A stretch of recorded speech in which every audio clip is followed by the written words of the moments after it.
সুপ্রিয় শিক্ষার্থী বন্ধুরা, তো গত ক্লাসে আমরা যে আলোচনাগুলো করেছিলাম সেখানে সবচেয়ে গুরুত্বপূর্ণ আলোচনার বিষয় ছিল ফ্রেজ অ্যান্ড ইটস ক্লাসিফিকেশন, এবং তারই ধারাবাহিকতায় আজও আমরা যে ক্লাসটি নিয়ে আলোচনা করছি ইংরেজি গ্রামারের এবং ভার্সিটি অ্যাডমিশন টেস্টে যাকে দ্য ইম্পেরর বলা যায়, ইম্পেরর বা কিং, রাজা বললেও আমরা ভুল করব না। তো এই মুহূর্তে আমরা যে গ্রামারটি নিয়ে আলোচনা করব তার নাম ছিল clause and its classification. Clause and its classifications. যে ওয়ার্ড বা শব্দ সমষ্টি নিজস্ব সাবজেক্ট এবং ফাইনাইট ভার্ব থাকা সত্ত্বেও তারা একটি বৃহত্তর বাক্যের অংশ হিসেবে ব্যবহৃত হয় তাকে আমরা ক্লজ বলে থাকি। A clause is a group of words that having a subject and a predicate of its own. Subject এবং প্রেডিকেট থাকে। প্রেডিকেট কি? সাবজেক্ট সম্পর্কে যা কিছু বলা হয় তাই প্রেডিকেট। রহিম ইজ অনেস্ট, এই মুহূর্তে আমরা বলতে পারি রহিম সাবজেক্ট, এবং রহিম সম্পর্কে আমরা যা কিছু বললাম সেটাই হচ্ছে predicate. But acts as a part of a great sentence, কিন্তু কাজ করে বড় বাক্যের অংশ হিসাবে। এই মুহূর্তে যদি আমরা একটু লক্ষ্য করি, the book that I bought yesterday is very interesting. যে বইটি আমরা গতকাল কিনেছিলাম সেটি ছিল খুবই মজার। The boy who came here is my brother, যে বালকটি গতকাল এখানে এসেছিল সে আমার ভাই। তাহলে হু কেম হিয়ার এটা কিন্তু একটা ক্লজ, যা শুরুতে একটা সাবঅর্ডিনেট কনজাংশন হুকে আমরা দেখতে পাচ্ছি, দ্যাটস এটা একটা সাবঅর্ডিনেট ক্লজ। তাহলে উপরের সেন্টেন্সটিতে দ্যাট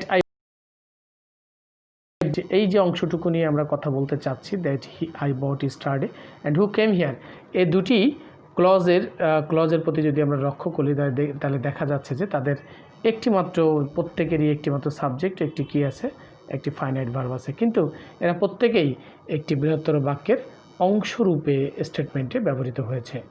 বৃহত্তর বাক্যের অংশরূপে ব্যবহৃত হয়েছে। সো কাজেই আমরা যদি একটু চিন্তা করি তাই এদেরকে আমরা প্রত্যেকটাকে আমরা একটি করে ক্লজ বলতে পারি।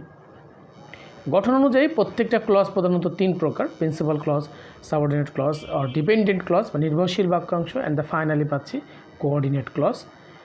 এই কথাগুলো আমরা জানি। তাহলে প্রিন্সিপাল ক্লজ কাকে বলে? যে ক্লজ তার অর্থ প্রকাশের জন্য অন্য কোনো ক্লজের উপর নির্ভরশীল নয় তাকে প্রিন্সিপাল ক্লজ বলে। নিজে নিজে অর্থ প্রকাশ করবে, কারো উপরে নির্ভরশীল হবে না, এই ক্লজগুলোকে আমরা প্রিন্সিপাল ক্লজ বলে গণ্য করতে পারি। এই ধরনের ক্লজটিকে আমরা জাস্ট এভাবে বলতে পারি, এই ধরনের ক্লজকে মূল সেন্টেন্স থেকে আলাদা করে প্রকাশ করলেও একটি স্বাধীন সেন্টেন্স রূপে এই অর্থ প্রকাশ করতে পারে বা করার ক্ষমতা রাখে। যেমন he gave me a book that I lost. He gave me a book that I lost. তাহলে হি গেভ মি এ বুক, এটি যদি আমি আলাদা করি তাহলে এটা কিন্তু simply it's a principal clause. এটি সেন্টেন্স থেকে আলাদা একটা স্বাধীনভাবে তার নিজস্ব অর্থ প্রকাশ করার মতো ক্ষমতা তার দেখানোর ক্ষমতা তার ছিল, এবং সে আলাদা করে সেন্টেন্সের অর্থ সে প্রকাশ করতে পারল। অনুরূপভাবে I have a ring which is made of gold. I have a ring which is made of gold. I have a ring, principal clause, and which is made of gold, it's a subordinate clause. Subordinate clause or dependent clause কি সেটা আমরা এখনই শিখব। Subordinate clause আর dependent clause সম্পর্কে জানতে চাইব। তাহলে যে ক্লজ একটি সেন্টেন্সের মতো সম্পূর্ণ অর্থ প্রকাশ করতে পারে না তাকে সাবঅর্ডিনেট ক্লজ বা ডিপেন্ডেন্ট ক্লজ বলে। অর্থাৎ যে ক্লজ অর্থ প্রকাশের জন্য প্রিন্সিপাল ক্লজের উপর নির্ভরশীল থাকে, অর্থাৎ যে ক্লজ অর্থ প্রকাশের জন্য সম্পূর্ণ অর্থ প্রকাশের জন্য প্রিন্সিপাল ক্লজের উপর নির্ভরশীল তাকে সাবঅর্ডিনেট বা ডিপেন্ডেন্ট ক্লজ বলে। যেমন I know the boy, just like this, I know the boy who gave me a book yesterday. Unless you work hard you will not succeed in the examination. উপরের sentence দুটির মধ্যে who gave me a book yesterday এবং unless you work hard, এই যে দুইটা clause তাদের অর্থ প্রকাশের জন্য যথাক্রমে অপর দুটি clause I know the boy and you will not succeed in the examination এর উপর নির্ভরশীল থাকতে হয়েছে। এজন্য এদেরকে সাবঅর্ডিনেট ক্লজ বলে। সাবঅর্ডিনেট ক্লজটিকে যে ক্লজের উপর নির্ভরশীলতা থাকে, যে ক্লজের উপরে, তাকে আমরা প্রিন্সিপাল ক্লজ বা মেইন ক্লজ বলতে পারি। সাবঅর্ডিনেট ক্লজের সমন্বয়ে গঠিত সেন্টেন্সকে আমরা যে সেন্টেন্স বলে থাকি তার নাম হলো complex sentence.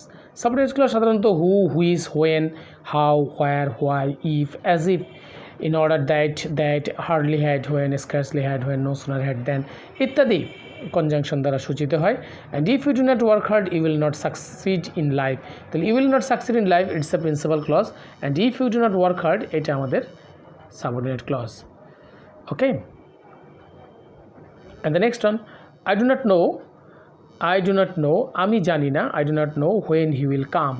Just like this, I do not know when he will come. প্রসঙ্গত আমরা এখানে বলতে পারি I do not know when he will come and this is the house where we live, we eat in order that we may live, I know why he did not come, the boy who came here yesterday is my brother. এভাবে আমরা সেন্টেন্সগুলোকে সাজাতে পারি। উপরোক্ত সেন্টেন্সগুলোতে আমরা যদি দেখি, উপরোক্ত সেন্টেন্সগুলোর প্রত্যেকটি আন্ডারলাইন্ড অংশটি হলো একটি সাবঅর্ডিনেট ক্লজ। ওকে, আন্ডারলাইন অংশ কি? একটি সাবঅর্ডিনেট ক্লজ। পরের লাইনে দেখো, নেক্সট স্টেপ দেখো, দুই বা ততোধিক শব্দ সমষ্টি, শব্দ বা সমশ্রেণীর সমগুরুত্ব বিশিষ্ট ইন্ডিপেন্ডেন্ট ক্লজ যখন কোঅর্ডিনেটিং কনজাংশন দ্বারা যুক্ত হয়ে একটি কম্পাউন্ড, এটা একটি কম্পাউন্ড সেন্টেন্স গঠন করে, তাকে আমরা কোঅর্ডিনেট ক্লজ বলি। কোঅর্ডিনেট ক্লজ সাধারণত কোঅর্ডিনেট কনজাংশন, যেমন অ্যান্ড, বাট, ইয়েট, বিকজ বা আদারওয়াইজ, এই শব্দগুলো দিয়ে অ্যান্ড, বাট, ইয়েট, বিকজ বা আদারওয়াইজ, অর, নর, either dot dot dot or, and the finally আমরা পাচ্ছি নাইদার ডট ডট নর, এই কনজাংশনগুলো দ্বারা যুক্ত হয়। যেমন I went there and found him, এখানে অ্যান্ড হচ্ছে আমাদের coordinate conjunction. I went there and found him ill, we make our fortunes and we call them fate, আমরা আমাদের ভাগ্যকে তৈরি করি এবং আমরা তাদেরকে ভাগ্য বলে থাকি। The man is poor but he is not dishonest, the man is poor, লোকটি হয় গরিব কিন্তু সে ডিসঅনেস্ট না। তো একজন মানুষ যদি গরিব হয় তার ডিসঅনেস্ট হয়ে যাওয়া খুবই স্বাভাবিক, কিন্তু দেখা যাচ্ছে সে ডিসঅনেস্ট নয়। Work hard otherwise you will not shine in life, কঠোর পরিশ্রম করো অন্যথায় তুমি জীবনে উন্নতি করতে পারবে না। You must give up smoking or you will suffer, তোমাকে স্মোকিং ছেড়ে দিতে হবে অন্যথায় তুমি ভুগবে। উপরোক্ত প্রতিটি কম্পাউন্ড সেন্টেন্সে দুটি করে কোঅর্ডিনেটিং এখানে ক্লজ রয়েছে। অ্যান্ড সাবঅর্ডিনেট ক্লজকে কার্য অনুসারে আরও তিন ভাগে ভাগ করা যায়, যথা নাউন ক্লজ, অ্যাডজেক্টিভ ক্লজ এবং অ্যাডভার্বিয়াল ক্লজ। আমরা আজকে আলোচনায় সবচেয়ে গুরুত্বপূর্ণ অংশ হিসেবে আমরা এই ক্লজের এই সেকশনটি নিয়ে কথা বলবো, নাউন ক্লজ সেন্টেন্সের ভিতর থেকে কীভাবে বের করতে হয়। যে ক্লজ কোনো সেন্টেন্সে নাউনের ন্যায় কাজ করে আমরা তাকে কি বলি? যে ক্লজ কোনো সেন্টেন্সে নাউনের মতো কাজ করতে পারে তাকে নাউন ক্লজ বলে। সাধারণত ভার্বকে হট দ্বারা কোশ্চেন করলে এর উত্তরে যে ক্লজটি পাওয়া যায় সেটি উহাকেই আমরা নাউন ক্লজ বলে থাকি। যেমন হি সেইড, সে বলেছিল, that he would go, said what, সে কি বলেছিল? যে সে তাড়াতাড়ি আসবে। তাহলে দেখো, সেইড ভার্বের কাছে যদি আমি কি দিয়ে প্রশ্ন করি, দ্যাট হি উড গো, এই অংশটুকু পাওয়া যাবে। আর হি উড গো এটাকে যদি আমি ইট দিয়ে প্রতিস্থাপন করি, সেইডের কাছে কি দিয়ে প্রশ্ন করে যদি ইটকে নিয়ে আসতে পারি, হি সেইড ইট, সে ইহা বলেছিল। তাহলে ইহা মানে কি? That he would go. That what দিয়ে কোশ্চেন করলে নাউন ক্লজ পাবো, অথবা যে ক্লজটি নিচে আন্ডারলাইন করা থাকবে তাকে যদি আমরা ইট দিয়ে প্রতিস্থাপন করতে পারি, হি সেইড ইট, সে ইহা বলেছিল, যদি উত্তর হয় ক্লিয়ার সেন্টেন্সের মিনিং পাওয়া যায় তাহলে সেটিই হবে নাউন ক্লজ। হি সেইড, সে বলেছিল, ইট, ইহা, ইহা মানে কি? That he would go. অথবা হি সেইড হট, সে কি বলেছিল, যদি ভার্বের কাছে হট দিয়ে কোশ্চেন করি তাহলে দেখো পেয়ে যাচ্ছি that he would go. So it's a noun clause. তাহলে ইট ইজ নোন, এটা আমার জানা। When he will arrive, know ভার্বের কাছে আমি যদি কি দিয়ে প্রশ্ন করি, আমি কি জানি? হোয়েন হি উইল অ্যারাইভ, সে কখন আসবে? Hot is not known, hot is not known, কি অজানা নয় যে হোয়েন হি উইল অ্যারাইভ, এটা আমার জানা, ইটস এ নাউন ক্লজ। তো সো ইহা সেন্টেন্সে প্রথমে বসে ভার্বের সাবজেক্ট হিসেবে ব্যবহৃত হতে পারে, একদম সেন্টেন্সের প্রথমে বসেও নাউন ক্লজ ভার্বের সাবজেক্ট হিসেবে কাজ করতে পারে, তখন আমরা এটাকে নাউন ক্লজ হিসেবে চিনব।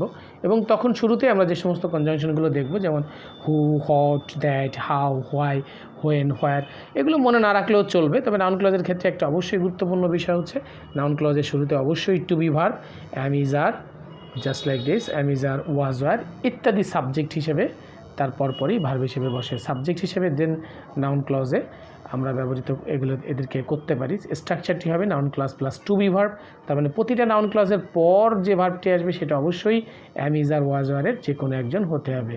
তার মানে টু বি ভার্ব হতে হবে, তারপর প্রিন্সিপাল ক্লজ লাগবে। অ্যান্ড জাস্ট ফর এক্সাম্পল দেখো, আমরা যদি এখানে একটা উদাহরণ দিই, হোয়েন হি উইল অ্যারাইভ, সে কখন আসবে?